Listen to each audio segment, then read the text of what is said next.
I'm a debt collection lawyer, and I'm going to tell you exactly what to do if a debt collector contacts you. So you may or may not realize that you have debt hanging out there. Maybe you don't have debt and you're contacted by a debt collector. So what you're going to do first is you're going to figure out what information they exactly have that makes them think that they have a debt that you owe. Now, so the very first thing, maybe they call you, maybe they send you a letter. You don't want to talk to them at this point.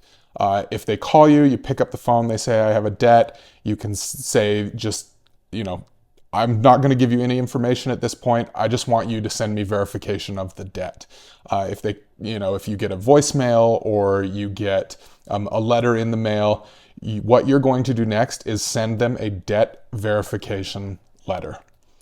A debt verification letter is something that every collector is required to respond to by law.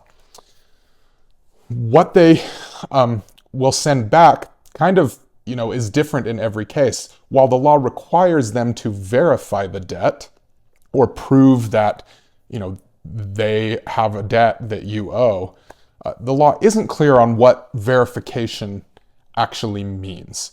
So you send that debt verification letter. They're not allowed to contact you or take any legal action against you until they respond to that debt verification letter. If they do contact you, they potentially have violated the Fair Debt Collection Practices Act, and you may now have a lawsuit against them, every violation being $1,000. Now, you're going to get documents most likely back from this debt verification letter. If you don't ever get anything back, it's possible they're just going to drop this. Maybe they realize they don't have a case against you. Maybe they were being fraudulent. Or maybe they've just decided, well, this person's going to fight and it's just not worth our time to fight back. So if you don't get anything in response to that debt verification letter and you don't hear from them, great, you don't have anything to worry about. But in most cases, you're going to get something back. If it's a credit card debt, maybe there is a credit card statement, or maybe if it's a doctor's bill, you'll get, an invoice.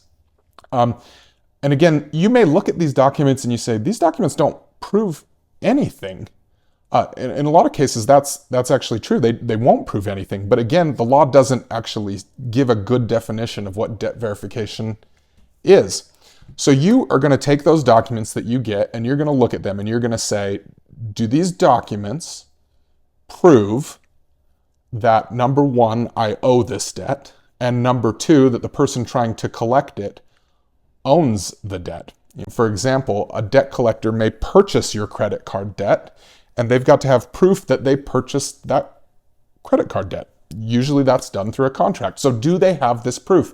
If they don't have the proof, then you don't have to do anything until they sue you. You can send them a stop collection letter, which means they can't continue to contact you unless they take legal action, formal legal action. But you don't have to do that. But if they call you and they continue to call you, continue to bother you, but they're not suing you, at that point you probably want to send a stop collection letter that says, you're not allowed to contact me until you sue me. In some cases, if you didn't think that validation was good enough, and maybe they knew it wasn't, but they were just trying to get you to pay, they may just drop the issue at that point, which would be great news for you. But at this point, let's assume that you've sent the debt verification letter, they've sent something back, you don't think it's enough to prove that you owe it and they own it, and then you're going to send a stop collection letter. They don't contact you, and then they're going to sue you. And there's a lot of steps that go into that, which we won't get into in this video today. But that's the basic steps of what I would do if a debt collector contacts me.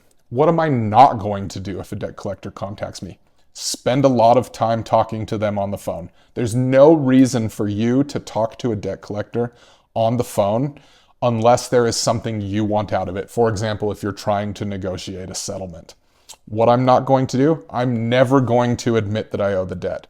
I'm never going to say something like, well, look, I know that I owe this. I want to get it taken care of. Can we just get it on a payment plan? You do not want to say that. You always want to assume that they are recording your phone calls. And usually they'll tell you right up front that they're recording your phone calls.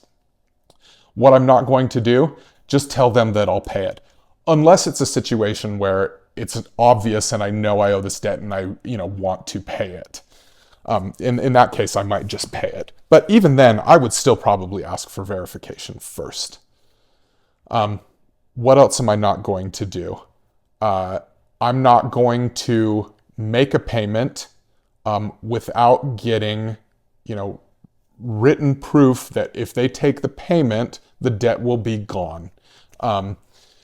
So I'm not just going to blindly make a payment. I'm not going to pay with a, credit card over the phone, that kind of thing. I'm going to ask for the verification, and then if they send it, I can make my payment. What else am I not going to do? I'm not going to give them personal information. I'm not going to tell them where I live. Why am I not going to tell them where I live? Because they're going to use that information to try and serve you later. And if they can't find you, they can't serve you, which means they can't ever collect on the debt. What else am I not going to do? I'm not going to give them information about where I'm working.